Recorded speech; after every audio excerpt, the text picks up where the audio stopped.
So the next chapter is joining genius to co-create. Now that sounds like a simple statement, but nature has not worked it out yet. Nature has worked out joining genes. You know, when you really think about it, it's totally amazing. That sperm and egg join together and create a baby. The lovers don't have a clue what's going on. And this most amazing thing is happening. And if you just allow me an evolutionary insight, you think of what's in that sperm and egg in terms of knowledge. And you think that that genetic coding comes all the way back to the billions of years to have gotten to the sophistication at a natural level of getting two people to join together and hidden, creating an organism that is coded with a unique life. So sexuality is an amazing miracle. Now, I am making a bold evolutionary statement, as Regina was too.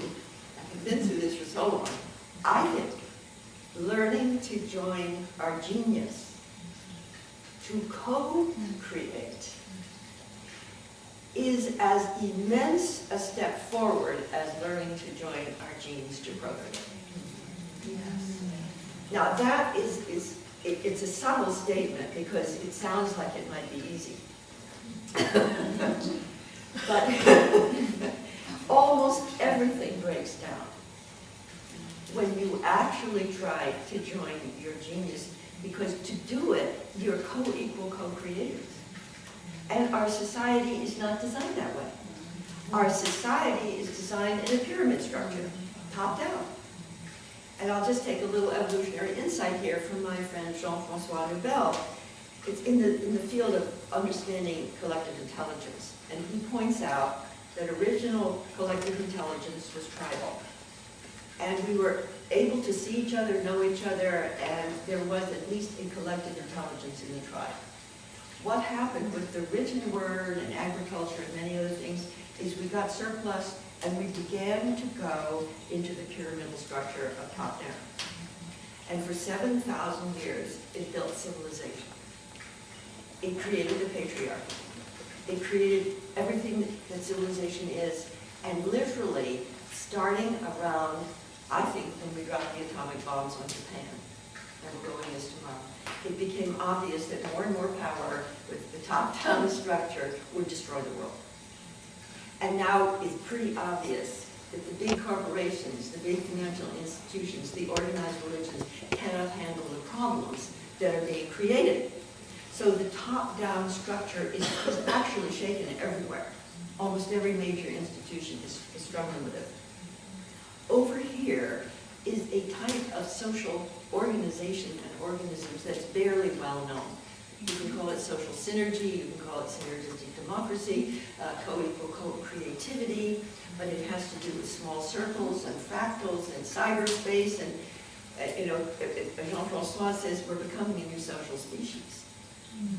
Because if you actually get out of the top-down structure and you become connected by life purpose with one another in small groups, and you actually imagine so many of them forming, which they are, but they still haven't surfaced as the way we organize.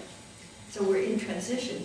Barack Obama, who is of this order, has gone right into the top-down structure.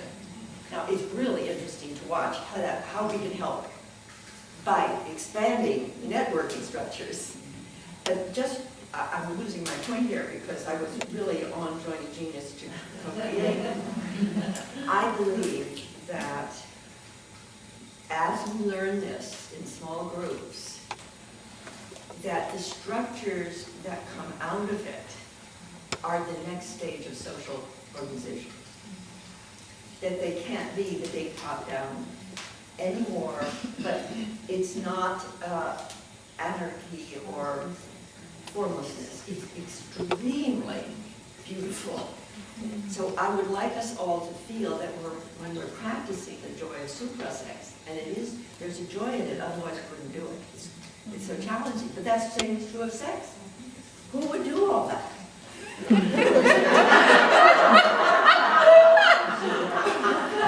Nature put joy into sex, so nature is luring us, alluring us with the joy of suprasex, joining together. And we're going over all the different elements of what people learn and how we're just learners, all of us.